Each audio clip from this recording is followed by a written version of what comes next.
Hello and welcome to Fintech Today. I'm Matt Hyde, founder of Fintech Awards London, and it's a great privilege that we can welcome Charles McManus, former CEO and co-founder of ClearBank. So welcome to Fintech Awards London, Charles. Thank you, delighted to be here. Excellent. Well, we'll ask you that maybe in about 20 minutes time, because maybe you could tell us all, why are you here this morning? Well, I'm honoured and privileged to be shortlisted for Fintech Leader of the Year. So about to go into my interview in terms of the excellent process and see who wins the shortlist. Yeah, I mean, it is incredible. We had nearly 200 entries this year. So to be a shortlist of 7, so well done. I suppose first question we're going to ask, obviously a bit nervous about going in, which is good. But the process, you mentioned about the process. Is there anything in particular that you like about the process compared to maybe other awards? Well, that's absolutely right, in that obviously people put a lot of emphasis and work into all the wonderful things they've done and why they should win and the rest. But what is great about this particular one, which you're obviously differentiating yourselves, is that you interview everyone.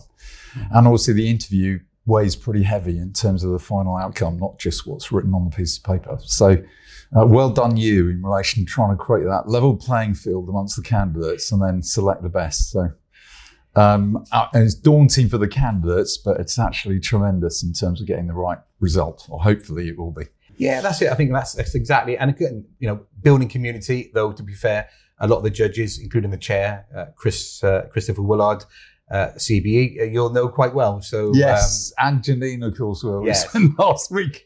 Yes. On IFGS 2025. But anyway, yes, exactly. I'm sure they'll go easy, or maybe not. So I suppose, talking about fintech, we've got to ask the question, London, number 1 fintech capital of the world. Are we still the number 1 fintech capital of the world?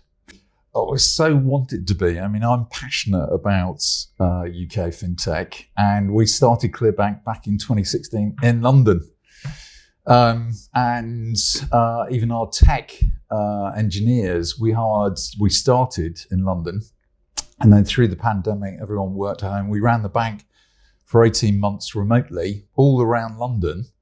Before now, we've actually sort of gone global and the European banking license and actually staff all over the world, et cetera, et cetera. But I've grown up, I've done 35 years in the city in relation to banks. Started at KPMG as a child accountant and then went into merchant banking and worked for some large banks. But I've been passionate about London being a financial centre and the time zone of where it fits in the world.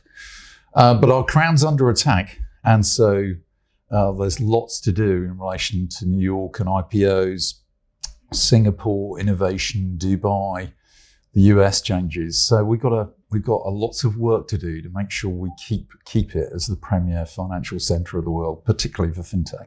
Definitely, I would agree with you there. So I suppose that question, our crown is under attack, having a little bit of a wobble. What do we need to do to make sure that it stays there?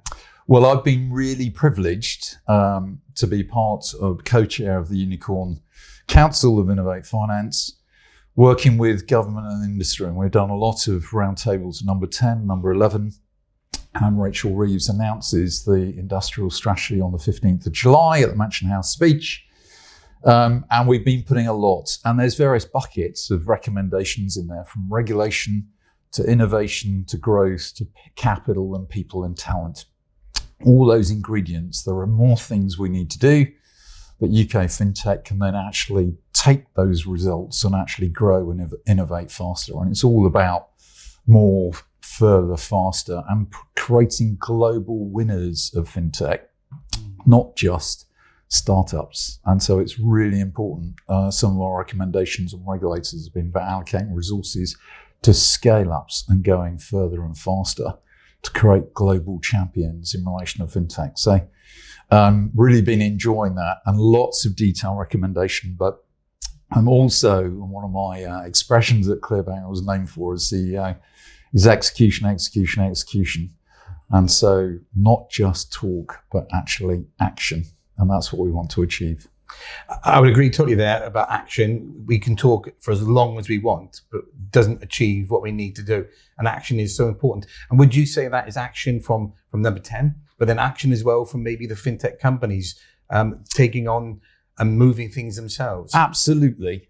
It is a two-way street in relation to it, but it's creating that environment. And the really good thing about last week, for example, in UK Fintech Week and IFGS, is actually government, the investment community, fintech, all the regulators working together, taking the best of, and actually all of us then delivering on that. So whether you take the capital requirements of MREL, for example, or APP fraud and the tech companies participating, or in relation to innovation of R&D and incentivization, entrepreneurial relief, or talent in relation to education and getting more girls into tech engineering. All of these initiatives cumulative, you've got to get that flywheel going faster and faster in relation to us winning and creating that environment for growth and innovation and competition. Sounds really simple. Hard to do. Execution is always the key, isn't it? So, and look, we really appreciate everything that you do. I mean, we know that you work so hard for the fintech community as a whole, hence why you're nominated for Leader of the Year in London. So congratulations. Thank you so much. All the best with your interview, and we'll look forward to seeing you on June the 18th. Look forward to it. Thanks so much.